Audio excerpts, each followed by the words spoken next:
Welcome to McPlum, simple solutions served daily. In this video, I will explain how to lift a Ram 1500 with air suspension. First, understand that this process is unique. You cannot use standard coil spring lift kits. Instead, you need a specialized kit designed to integrate with your truck's existing air ride system. This ensures you gain ground clearance without compromising the advanced suspension features you love. The right components are crucial for a successful lift.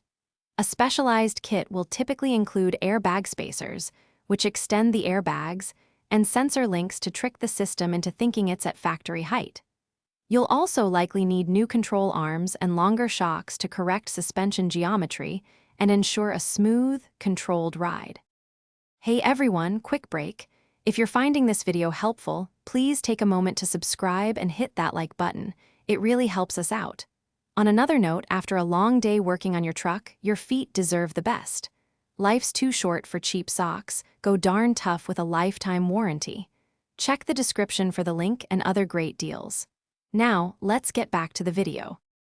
After installation, your Ram 1500 air suspension should continue to function perfectly. It will still automatically level the truck and allow you to adjust ride height through the factory controls. However, it's essential to get a professional alignment immediately after the lift. This ensures proper tire wear and maintains your truck's excellent handling characteristics. Thanks for watching. Stay juicy and subscribe.